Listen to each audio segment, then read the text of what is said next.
Party can now begin. Gentlemen, welcome. We're glad that you made it safely. Thank you, Sheriff.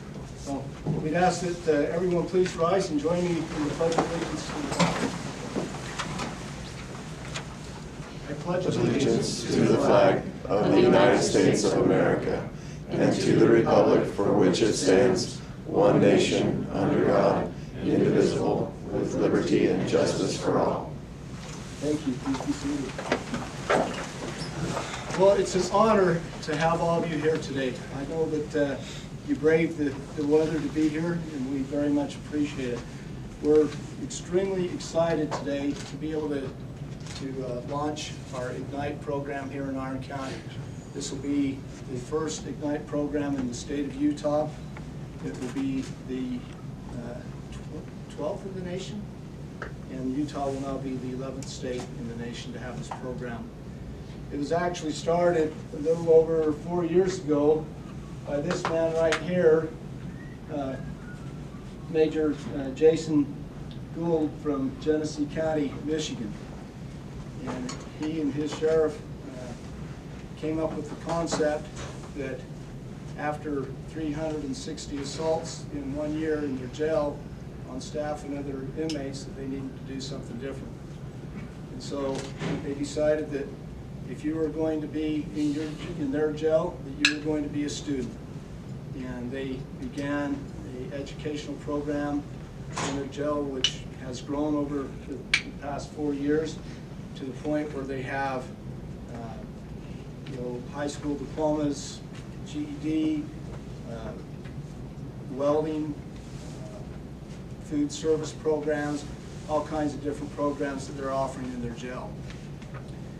And one of the things that's been remarkable about it is that not only has it transformed the culture inside of the jail, that it's transforming the culture outside of the jail. Or Sheriff Swanson told me when we were there visiting that in the past, when deputies would make traffic stops, the fight was on. You know, people didn't want to have anything to do with the sheriff's office. But now, because of this program, deputies are making traffic stops and people are saying, you know, you're really helping my brother in the jail.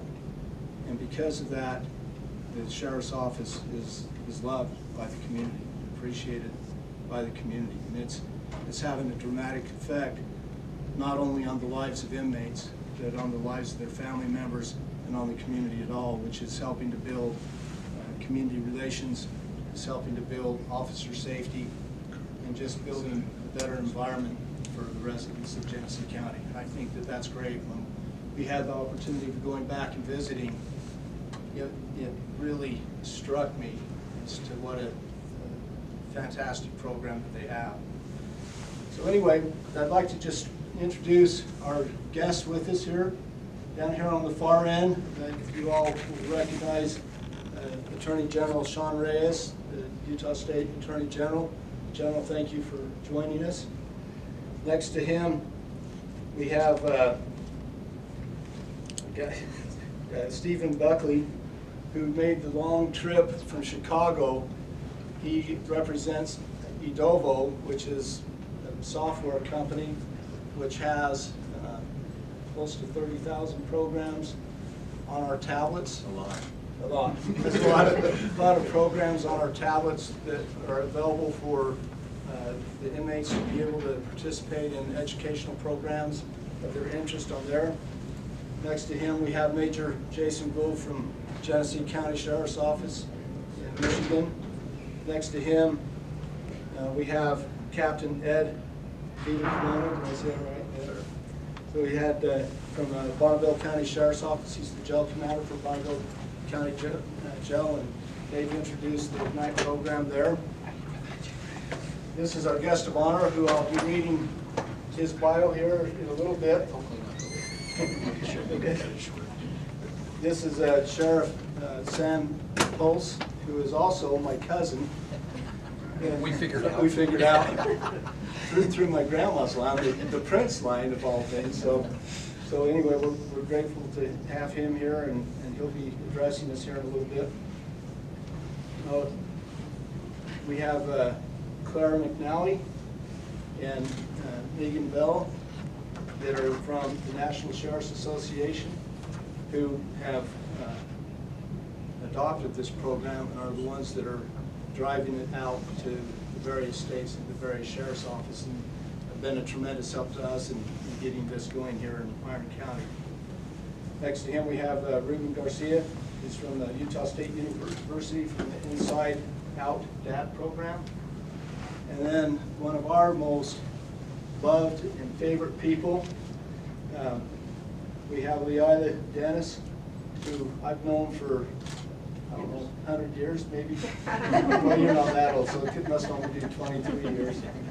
But Leila, back when I was a school resource officer 100 years ago, she used to run the detention center for our kids that got in trouble in school and had to go do their schoolwork over in the basement of ICYC. And for the last several years, she's been here in our jail teaching our off-duty education. That's the Marine Corps coming out. But teaching our GED program and our high school diploma program. And she has been one of our greatest advocates for this Ignite program. Has been thinking of all the different things that she can do, from English as a second language to other things. We're very grateful for Leila and all that she does for us. Well, without further ado, let me read the biography of Sheriff Sam Hulse, and then we'll turn the time over to him. Sheriff Samuel Hulse is the current sheriff of Bonneville County. Sheriff Hulse has worked for Bonneville County for the last 24 years and has 31 years of experience in the law enforcement profession. Bonneville County is a full-service public safety agency with patrol, jail, civil, driver's license, and records functions, as well as special operations teams that include SWAT, dive and search and rescue. Sheriff Hulse has experience in patrol, narcotics, special operations, and as an emergency medical technician. In addition to leading the Sheriff's Office, Sheriff Hulse currently serves on several local and state boards, including Region 6 Behavioral Health, or Region 7 Behavioral Health Crisis Center of East Idaho, Region 7 Crisis Intervention Team, DIGB 6, District 6 Emergency Communications Interoperable Governance Board, Behavioral Health Crisis Center of East Idaho Advisory Board, Idaho State Public Communications Commission, the Idaho Behavioral Health Council Advisory Board. In June of 2023, Sheriff Hulse was elected to the Board of Directors of the National Sheriff's Association. Sheriff Hulse and his wife Michelle have been married for 32 years. They have 4 sons, 4 granddaughters, and 1 grandson. Sheriff Hulse, thank you.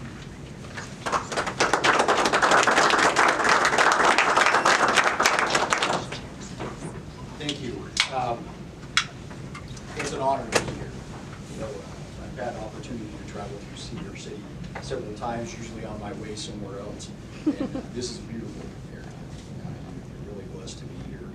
We feel the same way in Idaho. We have a lot of beautiful places, and we feel blessed to live in those places. When we were talking last night at dinner with Sheriff Carpenter, listening to him how long he had been in the area, or his family, mine has been in the area. I thought, yeah, there might be a chance we may just how our families came into the valley through our pioneer ancestry. And obviously mine went north rapidly into Idaho, but it's interesting that we were able to figure out my cousins. Not the way we thought we would, but in a different route. You know, when he was mentioning that, I thought to myself, we're all connected, right? We're all people, and we're all individuals, and there are no two of us that are exactly the same. Even if you have a twin, there's a difference between you and your twin. And the Ignite program, what is powerful about it, in my mind, is that it helps us recognize individuals. It helps us recognize the person that we're dealing with, and helps us realize as individuals not to treat people in a group or class. You know, quite often we'll say things like those guys or them, or it's an us and them type mentality that we do develop in law enforcement circles. And I've been there, right? Having come up through the ranks and dealt with the problems that we see on the street can cause us to begin to feel isolated and alone exact wrong way to go, right? Because it damages and tears down. What you recognize with programs like Ignite is that it builds up the community. It creates and fosters those relationships, and it helps the community see us as law enforcement as individuals, and it helps us see each individual in the community. And it's so important. And it is about safety for personnel in the agency. For those of you that are working here in Iron County, it's easy to adopt an attitude of, well, you're doing this for the inmates, what are you doing for me? And realize, again, we're all connected. It really matters how we treat them, and it directly goes out and affects the community. I tell our deputies in the jail constantly, and on patrol, you function in the community as agents of change. When somebody comes in and they're at the lowest point of their life, you are giving an example to them of how to be responsible, how to come up out of the problems of their life and rise to the occasion. And you're doing that every day. I think all of you that are in law enforcement or corrections, you have a hard job, right? It's a difficult job. But every day you get up and you engage it because you recognize that what you do matters. The first time I met Sheriff Swanson and watched him present about Ignite a few years ago, I was just taken back by his exuberance and just the way that he presents. He's an amazing individual, and he has such drive for this program. And it means so much to him and to his community. And I don't know how much you all know about Flint, Michigan, but if a program can work in Flint, Michigan, I believe it can work anywhere on here. And watching what they've been able to do in Flint, Michigan, I thought to myself, hey, we can make this work in Eastern Idaho. We have a lot of opportunity to work in a better way with our community. And so I presented it to Ed, and at first they said, we hate it when the sheriff goes to conferences and comes back with these ideas. And they were a little hesitant, right? They're like, well, we don't know, boss. We don't know if we can do this. You guys doing a lot of stuff already. We've got a lot going on in here. And then we attended a Zoom presentation through office hours with the ladies here from NSA, and they completely pancaked 180 degrees just based on the facts. And they said, so it is that energy, and I think the symbol of fire and igniting is exactly what it needs to be, because it spreads, because it's the right thing to do at the right time. So this is going to go across the nation. It's pretty clear. So we were the 9th county in the nation to launch in Bonneville in September, and it's just going to keep moving. And I've got the sheriffs around me that are asking us questions about how can we do Ignite, and what will that look like in our facility. And you got to scale it, according to the facility that you have, but it's so important. And obviously, we know that it stands for inmate growth, naturally and intentionally through education. And it is about growth, and it is about change, and we have to recognize that everybody possesses that capability, and we can provide them that opportunity. The National Sheriff's Association does great things for the sheriffs in the nation, and I'm honored to be able to serve on the board of directors and associate with them. And if it wasn't for that vision of NSA to bring this, sheriffs would have a difficult time messaging this on their own. So we're able to do that. And so it's our honor to be here with you today. We look forward to watching your progress going through Ignite. It is going to, you guys are already doing a lot of great things. I can tell when I toured your facility today, you're doing amazing things here at the facility, but it's going to be that much better.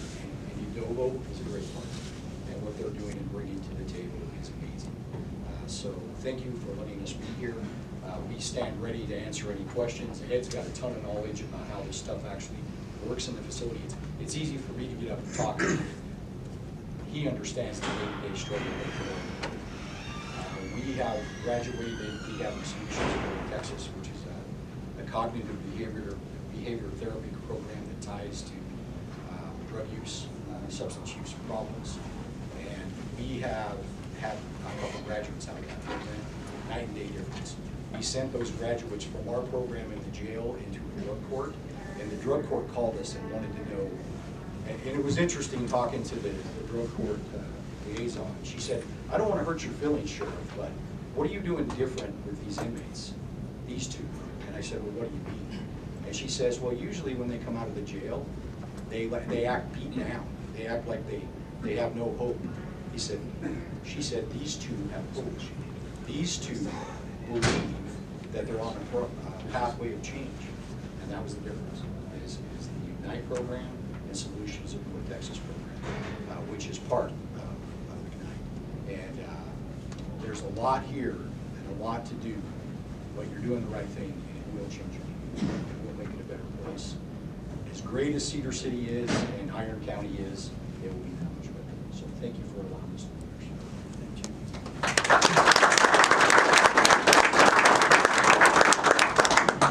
We'll now be privileged to hear from Claire McNally from the National Sheriff's Association. Good morning, everyone. Thank you, Sheriff Carpenter. I'm Claire McNally, and I'm from the National Sheriff's Association. Thank you to all of our Ignite representatives who were able to make it out with me today, as Sheriff Carpenter introduced. I just first want to start by thanking not only Sheriff Carpenter, but his amazing staff for welcoming us into Iron County. We've had such a great experience working with them, being here the past day, and truly you have an incredible team with you. I first got to meet Sheriff Carpenter in September when his team joined me on a trip to Michigan and Genesee County to see Ignite in action at one of their graduation ceremonies. And right away I knew that Sheriff Carpenter was dedicated to this initiative because he and his team had willingly gotten a Spirit Airlines plane with nothing but one backpack each. And I then got to listen to Sheriff Carpenter speak on why he's committed to the goal of Ignite, and not only about how he wants to keep your community safe, but help return your citizens as better people, equipping them with the tools to succeed and not return, which is exactly what Ignite is. So for those who may be unfamiliar with Ignite, it first began in 2020 under the leadership of Sheriff Chris Swanson from Genesee County, Michigan, when he decided to change the culture of his jail from incarceration into education. And the NSA Executive Director Jonathan Thompson heard about this initiative and decided he needed to see it for himself. So he took a team out there, and within a few minutes, in witnessing what they were doing in Genesee and the amazing things that they were accomplishing, he knew that this needed to become a national initiative. And so Ignite is not just about education. Ignite helps identify skills, individual needs, connecting individuals with potential employers, and most importantly, instilling the motivation and self-worth into bettering themselves, which in turn makes a better society for us all. And so since that day in Flint, Ignite has grown into 10 states now, including Minnesota, North Carolina, North Dakota, Virginia, Ohio, Texas, South Dakota, Idaho, New York. It's getting a long list now. And now we're very excited to announce Utah as the 11th state to join and help lead the nation in a new way of corrections. We couldn't do any of this without the support of our sponsors, Verizon Frontline, Aramark, and Stand Together Trust. The NSA is looking forward to watching the success of Ignite in Iron County and having their leadership pioneer the way for our mission to ignite 3,000 more of the nation's jails. So thank you again to Sheriff Carpenter and the entire Iron County staff for your dedication to this initiative. We cannot wait to see all the great things that will happen here. So thank you.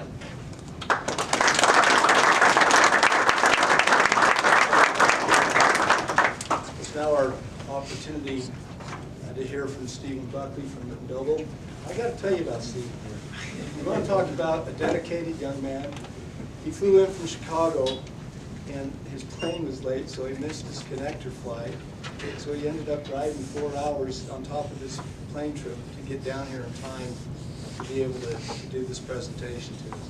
So, Stephen, we appreciate your dedication, all the hard effort that you've gone through to get here and be with us. I think that his presentation here will help really further explain the resources that are available to us through the Adobo program. So, Stephen, I think that Good morning. Yes, it was a little bit of a journey to get here, but I'm so grateful, blessed, and honored to be able to have the opportunity to stand here with you all, and also want to thank Megan and Claire McKnight for giving us the opportunity to partner with them and make this worthwhile. EDOVO stands for Education Over Obstacles. So EDOVO was started about 11 years ago, and when EDOVO was started, it birthed out of our founder and CEO, Brian Hill, from an experience he had in Folsom State Prison. So he was not incarcerated, but when he was a kid, he was able to go to the prison with his father, who was able to teach in the prison. He had a class of about 30 people in there. I can't remember exactly what the class was about, but the thing that left an impact on him was the fact that they were doing great things. They were doing great things in this prison, but they were only able to reach 30 people. And so the vision for EDOVO is not only, go to the next slide, not only to make the lives better of those who are incarcerated and everyone connected to their lives, but to be able to reach as many people as possible with education. So when I say education, I'm not just talking about your GED and college courses. Obviously, we have that, and that is amazing, but holistic education. There's cognitive behavioral therapy, there's anger management courses, there's reentry courses that people need. There's a whole plethora and landscape of resources that people need when they are transitioning out of the facility. And so we at EDOVO, we desire to be the bridge and help bridge the gap when people are transitioning. You can go to the next slide. Obviously, I mean, this is the problem. The problem is we have 10 million people coming in and out of prison every year.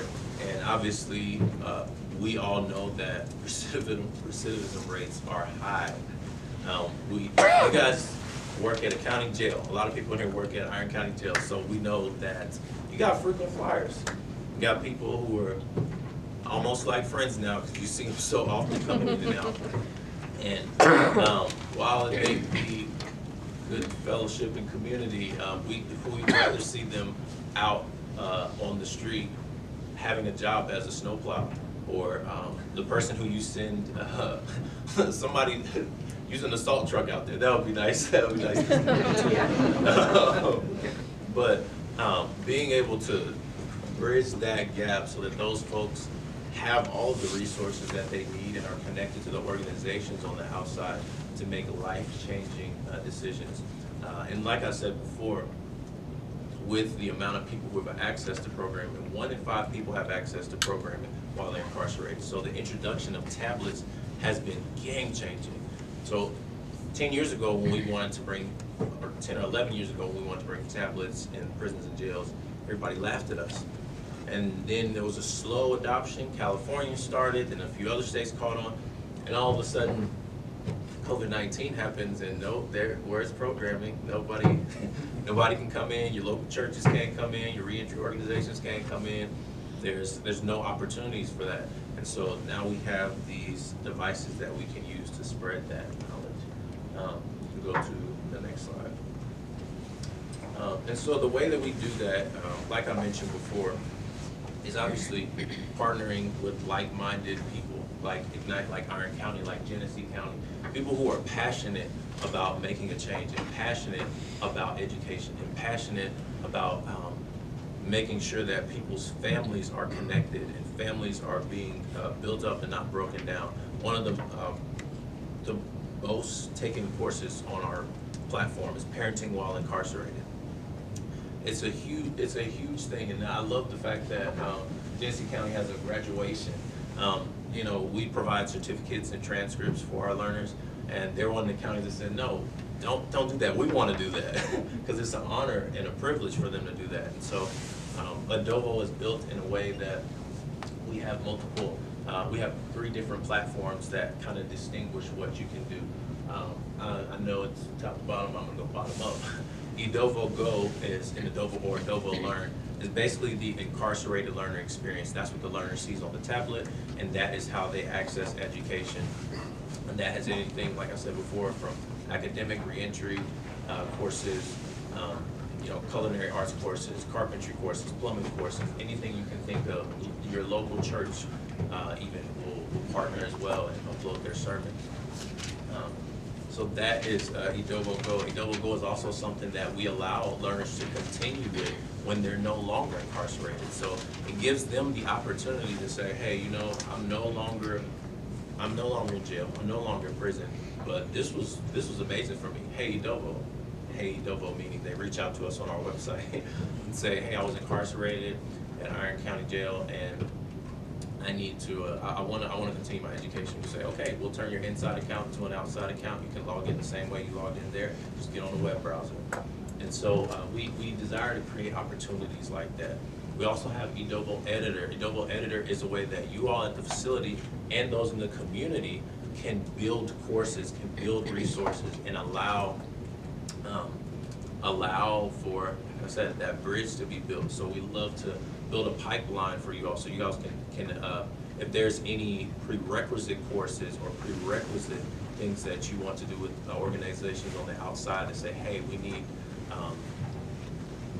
we need these 10 courses to be taken before we can accept them into our program here at Walmart. Wherever it may be, I know that's a big second-hand chance hire place. We also have Insight, which is the staff management portal. That is where you all at the facility get to choose what you want to do. There's a lot of people who love Edovo and love education. They want to get in there and get their hands dirty. Genesee County is a great example of that. And so Edovo is built in a way that you can get in there, you can give assignments. You can go to the next slide. You can give assignments, you can create groups. You can create groups of people. Say you have a group of people who are struggling with substance abuse. You say, hey, I want to add all of these folks to the substance abuse group. So now they will automatically get sent assignments when they get added to that group. It allows the opportunity for that. And then you have some folks who want to set it and forget it. Say, hey, I want people to be able to engage in education, but we are too busy. We don't have bandwidth to monitor this thing. That's fine. We'll do the work. And so it just allows those opportunities. And that's just kind of a little example of how you are able to go into the staff management portal, which is Insight, and say, hey, I want to assign them this Thinking for the Future, this cognitive behavioral therapy course, or Introduction to Chess. And it will allow them, when they log into the tablet, to see, hey, I have a message. I have a message that I should go ahead and log into. Go to the next slide. We also desire that people enhance programming and collaborate, build a hybrid program. So I was talking to somebody at Lassen County Jail. His name is Jacob. Lassen County is out in California. He uses Edovo, and there's these courses on there from this person named Eric the Car Guy. Eric the Car Guy, some of you guys may have heard of him. Eric the Car Guy makes tons of mechanic videos on how to be a car guy. And with that, what they've been able to do in Lassen County is actually bring in an actual engine, allow their learners to come in, get their hands dirty, and demonstrate and do what they're actually doing in these videos. Also, we have Edwards Culinary Art Institute, who's out in Cincinnati, Ohio. They have, we really love this relationship because it's given us the opportunity to build a pipeline for them. So they have graciously uploaded their courses onto the platform and say, hey, if you are someone who is incarcerated and you have Edovo, you have the capability to take courses on Edovo. And once you are no longer incarcerated, you can reach out to us at Edwards and say, hey, I would love to be a part of the Edwards program. Edwards will reach back out to us at Edovo and say, you know what? Can you just send me the certificates and transcripts for this person? Can I see what they've done? And we'll send them off to them, and they'll say approved or disapproved, and that allows them to receive housing, that allows them to receive a job, that allows them to receive funding to move forward. And these are just some of our other partners. Shining Light, Ear Hustle was a group of incarcerated individuals out in California who provided this podcast. Grow with Google, they provide tons of professionalism courses on the platform, how to build a resume, and various other aspects. Second Opportunities, great reentry organization. Modern States works with College Board to provide free college courses on the Edovo platform, and many others. Go to the next one. And that's it. So now, here we are, what do we do now? Tell your local community providers, those folks who say, we are second chance hire individuals. We would like to have the people who are coming in and out of Iron County, we want them to be our employees.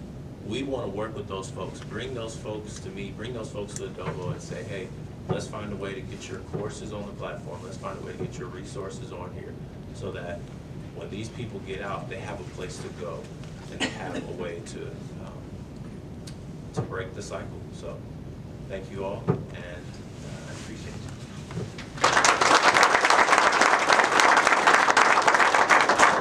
Stephen, thank you. So I'd like to just take a minute now to turn the time over to General Reyes. And that's General Reyes, if you just take a minute to get this. All right. He didn't get much warning, so, but I've never known him to have a problem speaking. Thank you, Sheriff. You know, Ralph Waldo Emerson was credited with saying, what lies behind us and what lies before us are tiny matters compared to what lies within us. As I think about the application of this IGNITE program, I'm very excited about this and inspired. The inmates, most of whom have pretty troubled pasts and not much hope for the future, when what lies within them is education and the opportunities that it brings and the inherent self-worth and self-respect and the fulfillment of being able to get a win and gaining something that no one else can take away from them, to me, it allows them to put behind them the past and focus on a much brighter future. And I'm thrilled that Utah is the 11th state. Congratulations to Iron County. We know Iron County leads out on a lot of things in this great state. I'm proud of Sheriff Carpenter and want to congratulate him. You all know Ken, who we're here from this community. He's an amazing leader, has been for years. In fact, that whole family is pretty awesome. His brother, Wade, that you know, is out heading the International Association of Chiefs of Police and doing great things. And not to be outdone, Ken is a shining star for us here. I want to say not just in the traditional sense of law enforcement or what the community perceives law enforcement's function to be, but also as an incredible human being, a father, grandfather, leader, mentor to a lot of people. And this program represents that opportunity to build and strengthen, as the sheriff said, the fabric of the community. And then from the community it emanates out statewide and hopefully nationally and then internationally. It's great because he can give this program to his brother.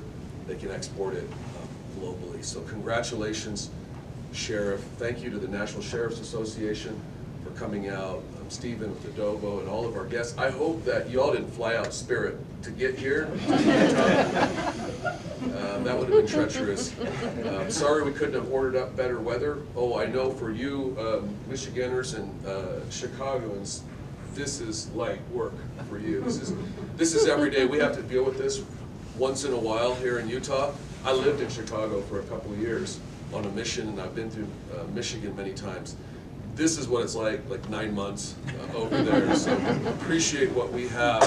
Plus, on top of that, they have 40 degrees below zero with the off the lake effect.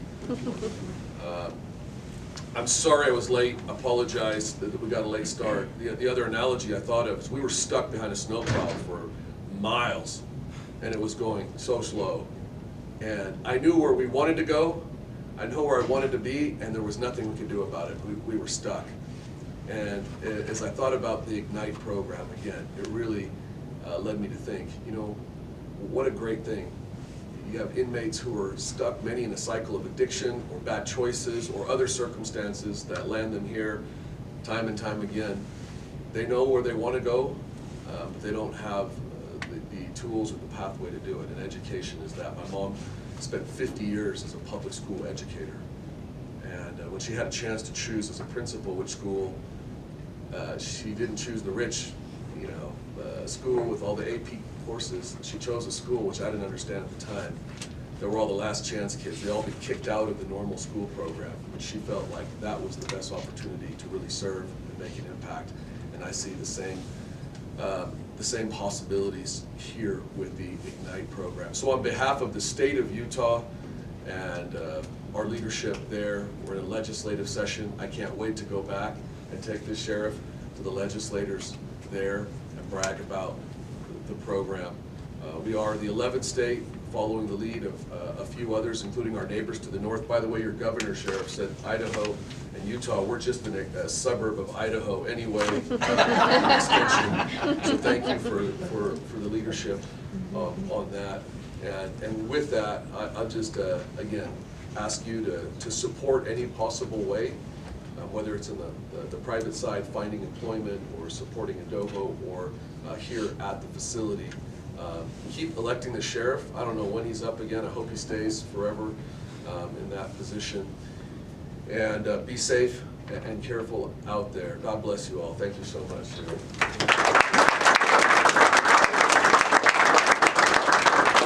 Thank you, Joe.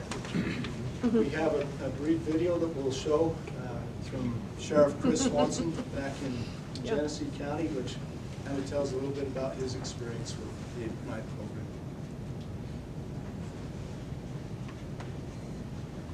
Oh, I need jail.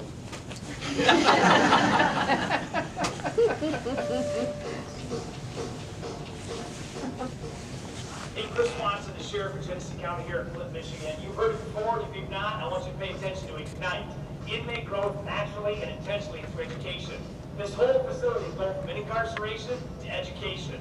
We're giving folks that come here that maybe haven't had a good start, maybe need to get what I call re-energized, ignited, education. So when they leave here, they come back and they've never been the same. They come back with testimonies, not a new case. Because if you change the way people think, if you give them the opportunity to think for themselves, to be educated, to have value, to be jobs, that changes the whole game. So if you want police reform and you want to change incarceration, you give folks the ability to stand up on their own 2 feet, get educated, and that's what's happening here at Genesee County Jail. So an inmate comes into the Genesee County Jail, or any jail for that matter, to get classified.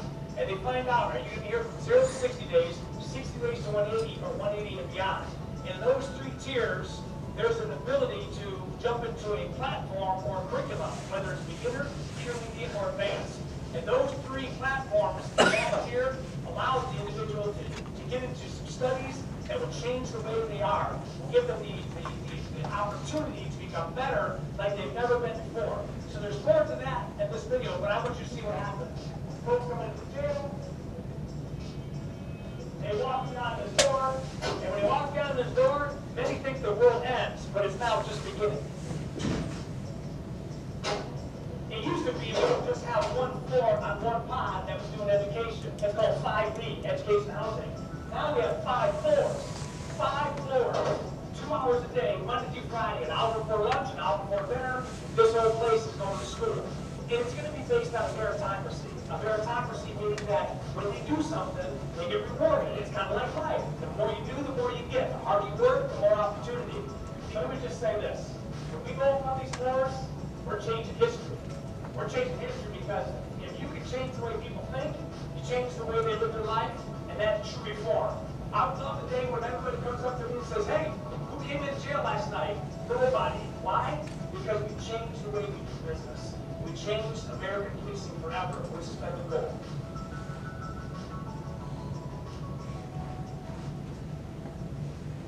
Makes it sound so cool.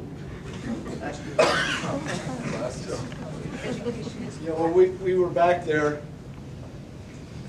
he puts the Energizer Bunny to shame. And we had the opportunity of attending a graduation, and I got to tell you, by the end of that graduation, I felt like I'd been through a revival. I mean, it was the most energetic place I've ever been in my life. It was awesome. It was just absolutely fantastic. I just want to take just a few minutes. And first, I'm going to apologize to my deputies, because 2 nights ago they had to listen to this story. And Jason, Claire, you both heard this as well. So I apologize to you, but I think that it's important for what we're looking at and what we're trying to change here. Several years ago when I was in the Marine Corps, in fact it was back probably about 1994, I was the guard officer for the Marine Corps Security Force Company in London, England. London was a fantastic duty station. We got all the American holidays off, we got all the British holidays off, we got paid a lot more than we ever did back in the United States. it was an awesome experience, just from the cultural side and everything else. But one night, about midnight, I was in my office working on our standard operating procedure. And I had a young Marine, a young private first class named Di Tran, that came into my office and said, "Sir, can I talk to you?" "Sure, Di, what's going on?" Let me give you a little background about Di. Di was Vietnamese, and in 1975, his family was evacuated from Saigon when Saigon fell by the United States Marine Corps. Because of that, Di always wanted to be a Marine. Well, now he had achieved that one goal. He was a Marine. And now he comes into my office, he says, "Sir, I hate it here. I absolutely hate it here." So I started talking to him. "Di, how could you hate it here? This is one of the, I mean, any Marine would give his right arm to be able to be here. You know, with the experiences that we have the opportunity to do, the training, everything that we're having the opportunity to do. Marines would give anything to be here. Why do you hate it?" Well, as I talked to him, I realized that Di had no direction in his life. Other than what had been given to him by the Marine Corps, he had no goals. He had no sense of direction of what he wanted to accomplish with his life, or what he wanted to do while he was there in London. So we began talking about goals and goal setting. And I helped Di understand that for anyone to be successful in life, they have to have goals. And that first goal really has to be the long-range, end-of-life goal. Where is it that I want to be long-term? What is it that I want to accomplish long-term? And then we make short-range goals and mid-range goals that support that long-range goal and help us to achieve that long-range goal. So after we talked about goals and goal setting and how to make goals, the goal not written is only a wish, that they have to be written down, they have to be where you can see them every day. I told Di, go back, make some goals, come back to me in 3 days and show me what you come up with. So 3 days later, here comes Di. "Sir, I've got my goals." And he hands me a sheet of goals. His first goal is that he wants to be a meritorious corporal. His second goal, that he wants to be a meritorious sergeant.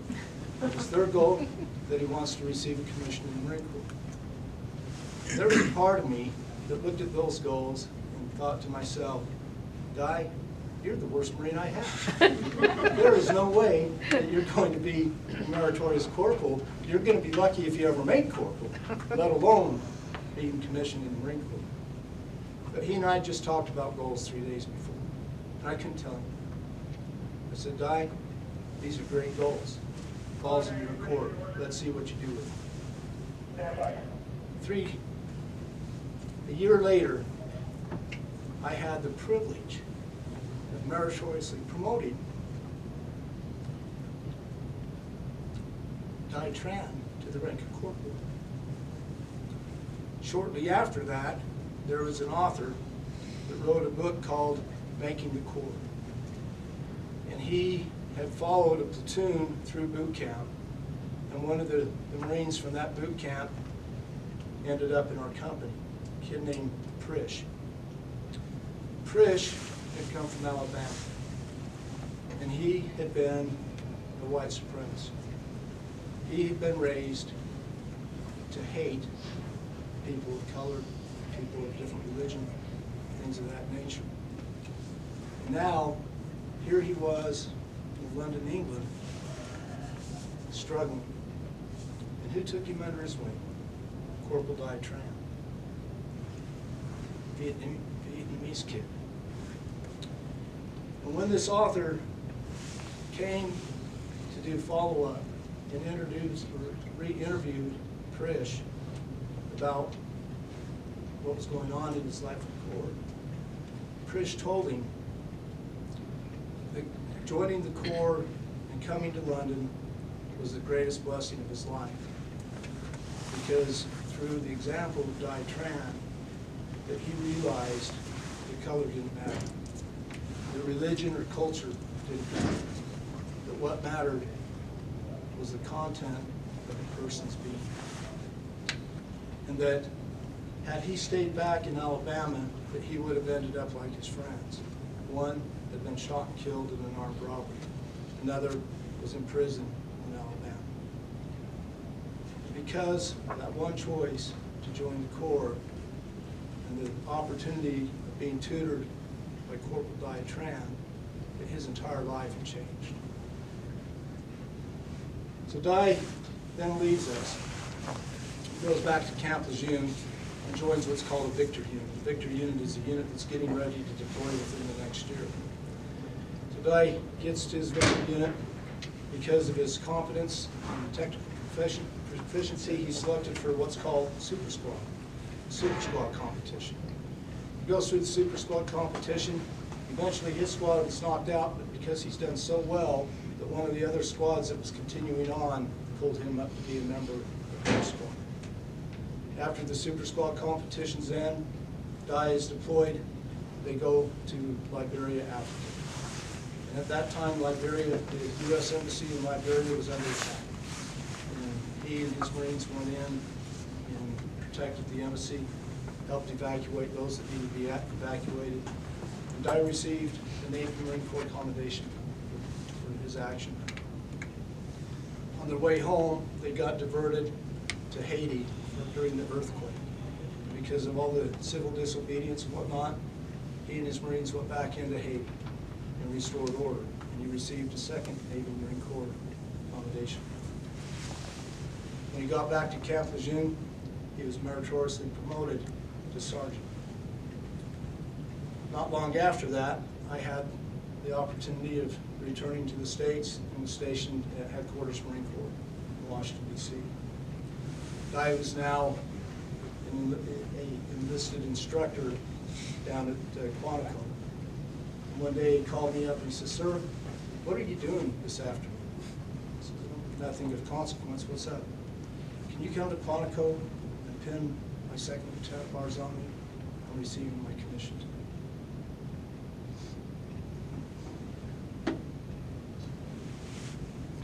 I had the privilege of taking a pair of my old second lieutenant bars, pinning them on the collar, now second lieutenant Di Tran.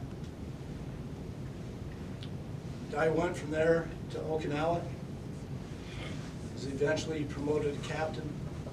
And one day he called me and he said, "Sir, I hope you're not disappointed in me, but I'm getting out of the Corps. I'm going to the DEA." He went to the DEA, and the last I heard from him, he had gone down to Colombia, where he was a part of Operation Snowcat, taking out Colombian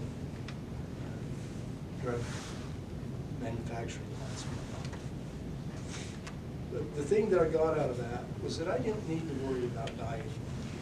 He had figured it out. He had figured out the importance of setting goals for oneself and what can be achieved when one has a rudder in their life. When we were back in Genesee County, that was one of the things that struck me about this program, is that as these young men and young women came in to be recognized for what they had achieved while in jail there, you could see a glow in their countenance. You could see a sense of accomplishment in their eye. You could see that they had finally accomplished something where they had never accomplished anything good before in their life. And it was life-changing. And I recognized that we needed to bring that here. That we have young men and young women incarcerated behind these walls that are generally good people. Some of them are addicts. Some of them have just been raised in environments that they never really had a chance. And the blessing and the opportunity that we have is to give them a chance, to teach them how to set and make goals for themselves, to teach them that they are not stupid, that they have the opportunity of seizing on to educational opportunities and improving themselves, that they can go back out into the community and achieve jobs and be a productive part of society and have successful lives. And the thing that's absolutely key to this program is my deputies and the community.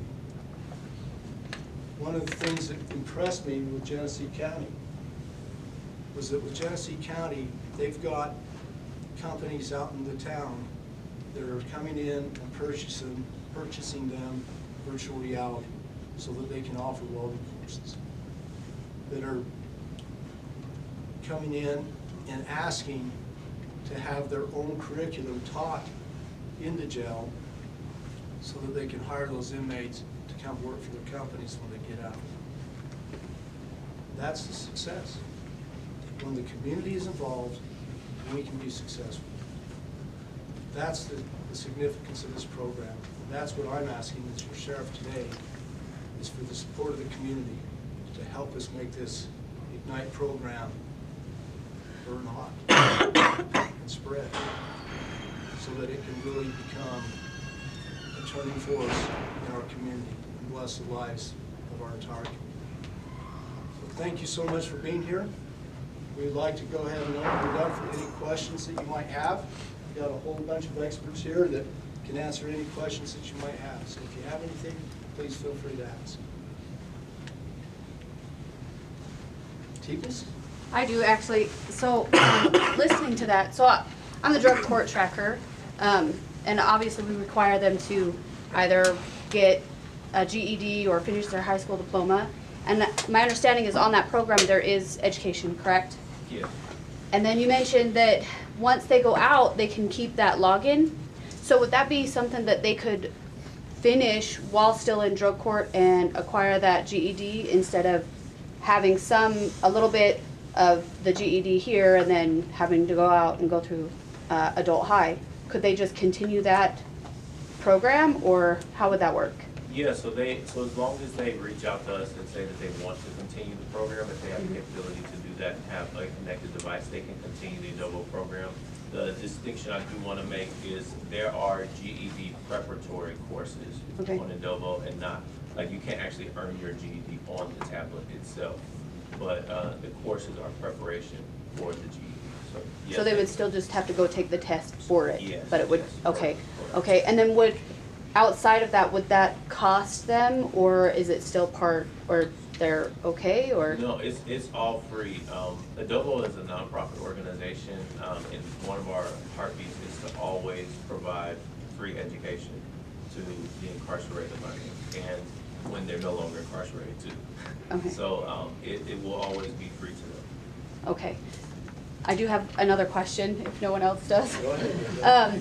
So my next question too, like kind of on top of that, like, so because some of the sanctions, if they are not following the rules or participating in what they're supposed to be doing, right? One of the last resorts is having to come back into jail, right? And have them do a sanction in jail. And I've been looking at different things such as like, making them understand like time management. So if they're calling in, 20 minutes late for a curfew, but there's no sign of actual use, they'll still end up with a sanction. And so some of the things that I'm trying to look at is like, okay, well maybe there's a book report that they could do versus time management. So could we get on there and actually like submit that book? Like, okay, now you need to read this book on there, and then you can write me a report, and that's kind of like your sanction for the time management. I mean, is that something that we could do? Like, say, okay, here's this time management book. Yeah, 100%. A lot of counties like to upload their own personal documentation. Okay. And so if there is a specific book, like you said, you could Right. upload that book onto the platform, and that could be something that they utilize. And if you had a questionnaire or anything like that you wanted them to fill out afterwards, you could put that on there as well as a follow-up. It probably would be more beneficial to do that outside of Adobo as a written thing, or a book report as a written Yeah. thing, or That part would typed, be, but- yeah, outside, but the book available to them on that versus like, trying to find the actual book, right? Right. It would just be right there already on the system? Yeah. Okay, 100%. awesome. Okay, thank you. Jeff, Please please. give us a sense of what the rollout's gonna look like in terms of the timeframe. We're going right now. Okay. We're going right now, and that's one of the great things with the island, and it will continue to grow. So we've already mapped the Southwest Technical College, and we're looking at how we can bring a welding program into our facility right now, possibly a robotics program. My very dear friend and nearly brother, Jan Goodman, back here, is the Director of Adult Education for Washington County, and he called me here, just, and it was a blessing to us that he called me the other day to tell me that Snow College now has a associate's degree program that's entirely online, and that inmates now qualify for tuition assistance. So, you know, there's a lot of different things that we're going to be able to look at and do. You know, and again, looking within the resources of our county, and you know, we're looking to be able to work with some of our local businesses and see what we can do. And this concrete is offered to hire inmates when they get out. So, you know, what can we do to help prepare those inmates to be able to go out and do concrete work? You know, what can we do with like BZI, for example, you know, with the steel manufacturing and some of the things that they're getting into. That's a huge nationwide corporation now that's based right here in Cedar City, and there's a lot of opportunities. We need to be able to reach out to our community and get that community support to be able to help us make this program flourish and be successful. And it will just keep continuing to grow as Genesee County has done. Do you want to say anything more about that? Perfect.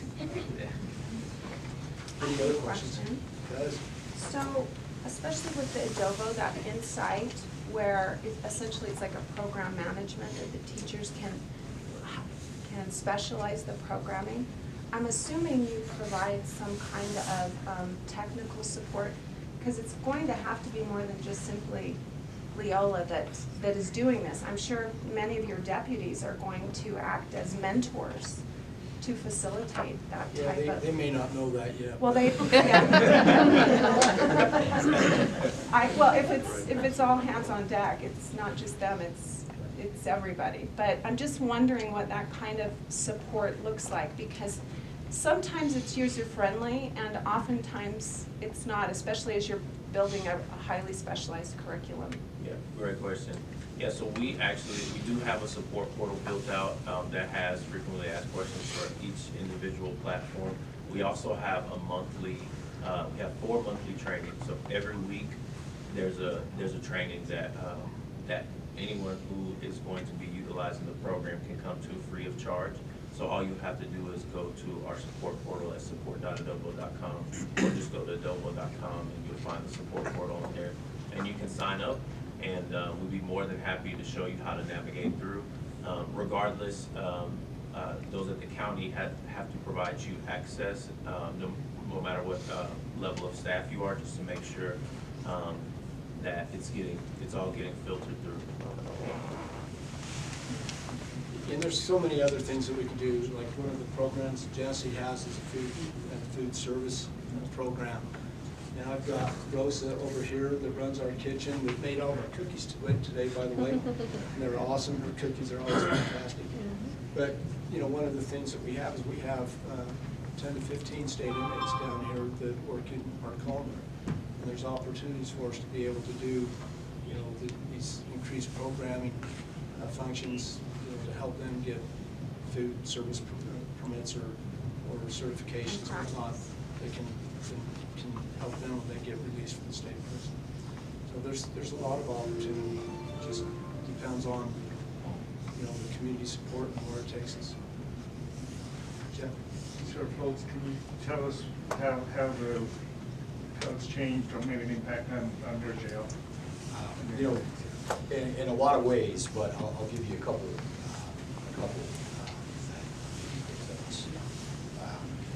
Lieutenant Ryan Johnson, who manages our work release facility that ties directly to our night room. He had some certificates from a young lady that was in our facility that he saw that they were on the system and that she was gonna be discharging from our facility. And so he went and got those certificates printed off for her, brought them into the dorm and handed them to her. And she looked at those and her countenance changed and she began to cry. And she said, I've never received anything like this. In her life, she's never received a certification for her efforts, right? And so that was really for Lieutenant Johnson, it took him back, right? And so he comes and tells us about the experience, and we've heard those stories from others, but that was in our facility, right? There with our people. And the gravity of that is big. And then on our solutions of North Texas side, we had a couple that completed that 12-week program. And the graduates of that program get up in front of an audience. These are people that you couldn't, like 2 weeks before, well, about 6 weeks before, you couldn't get them to talk, right? And they would walk around looking down at the ground, like just completely beat down, no respect for themselves. And they're standing up there addressing other inmates and talking about their plans and how valuable this program was to them. And to watch that change as individuals. And I've been able to go in when they're having, they'll do a lunch to graduate from those sections of the program. And I can go in and sit down with them and have a meal with them and talk. And their sincere appreciation for the opportunity to change. These are individuals that are ready, that they're willing, and they want to move forward in their lives. And to watch that in a population that we would traditionally say, there's no hope for those guys, right? And people that were weeks before actively involved in drug addiction, and now they want out. They're serious about quitting. And we know that that comes from that internal motivation that they've been able to grasp. Those are the things that I would say. Ed, you have any other example? I agree, Sheriff. At our graduation, we had one kid, 15 years old, had a pretty serious injury. The pain medication they were given is what got him addicted. So it wasn't an active choice he had to start using drugs. That's what happened. He became 6 opioids. Traveled pretty much through the country. As he'll say, my resume is pretty crappy because he was in Maricopa County, a whole bunch of big jails. He was just amazed that in Bonneville County, Idaho, is where he actually got treatment. This kid dropped out of high school, 9th grade.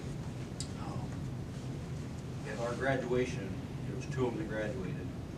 He had spent 3 days writing 9 pages of what he wanted to read.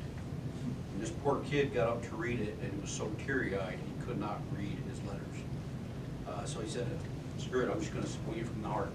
And gave a very impassioned speech about what the program meant to him and how much it changed him. And right now, as we speak, he is in our education room taking his second GED test and passed his first one Monday.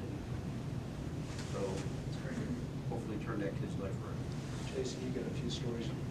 So, yeah, the stories, that's one of the great things about what Ignite is. It's a philosophy change, because there's programming in jails all over the United States. That's standard. But it's how you do that, and the philosophy in which you approach that is what makes Ignite different. A lot of people that are in our care, custody, and control have never heard the words, hey man, I'm proud of you, you did a good job, from anybody that's in a uniform. And when they start hearing those things, it actually is a chemical release in the brain. It releases dopamine, and it makes them feel good, and they want to do more. And yeah, there's stories in every county. Whenever we set this up, there's always a review later on, and we hear stories like this, and it's inspirational. It keeps us driven to do things like this. One of the stories, and I'll make it quick for the sake of time, but in our county, one of the things that I like to highlight is this story of this young man who was constantly telling us how we were violating his rights, and it was terrible, the deputies were mean to him and all this stuff, and he would sign grievances and complaints, and he would get all these things going on. He was just an inmate that was going to be a problem all the time. And as part of our investigations, we did overhear phone calls and such. We were listening to things as part of the investigations. Well, this was before he was in Ignite. He gets in Ignite, and we have a CDL course. Now, we don't certify anybody in anything like a CDL, like driving an 18-wheeler. We give them the basics so that they can take the test and they can pass it a lot easier. He was so inspired by this that we hear a phone call with him and his mother. This guy and his family has been coming into jail for the last 20 years. His dad, his grandpa, his cousins, his uncles, brothers, all of them. It was generational for them. It was normal for them. But But the mother's always been worried about her boy, who's now in jail. And he knows he's going to prison for 10 years. That's his minimum standard. He tells his mom, and we hear this on the phone, that I know I'm going to prison, but when I get out, I want to start a 18-wheel truck driving company. She was so inspired that we hear her on the phone saying, I'm going to do it. She goes out, starts the company, and she says, in 10 years when you get out of prison, I'm going to give the company to you. Gainfully employed, generational incarceration is broken. Unbelievable change in the entire dynamics, no more complaints from that inmate. And in fact now, we talk about officer safety on the road, everybody that's in our custody has somebody in the community that loves and cares for them. What they did to get there is not our concern. We're there to care, custody, and control while they're there. And if we can change that narrative to those that love those that are in our custody, then traffic stops. They're not predisposed to a negative interaction. If I'm getting pulled over and my loved one is saying that they're really taken care of in the jail, and whatever they did, and they're inspired, and they're gonna start an 18-wheel course, whatever, I'm less inclined to think that that officer is going to treat me wrong or be mean somehow, right? So we have to remember they're human beings. We have to remember that everybody out there, everybody in our jail has got somebody that cares for them, and it's about installing hope and value back into them while they're in our literally captive audience, right? It's about taking that opportunity that we've been missing for years and years and years and building on that so that we know that 90% of the people that are in our jails will return back into the community. They're not going to prison. So take that time and make a better community, not a better end. Any other questions? Well, if not, I've been told that we have to cut a ribbon in order to make this official. So I'll ask Sheriff Holtz and Megan and Claire if you'll come up and hold this ribbon for us. And Sean, I'd like you to come up and cut this. Sean is our jail commander. She and Michelle have done the bulk of the work. Come on up. I don't think so. I don't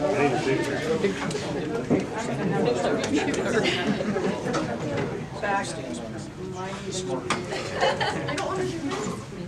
Oh, it doesn't have to be this long. Let's get close so we can get a picture. It's all about a picture. Yeah, we want all of the ribbons. Get in here. All right. Slide in a little bit more. Let me go back here. You're pretty trusting. Right away.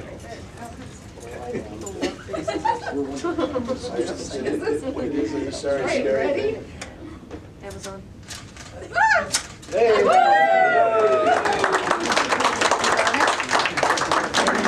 have a bunch of homemade cookies right here from our gel. And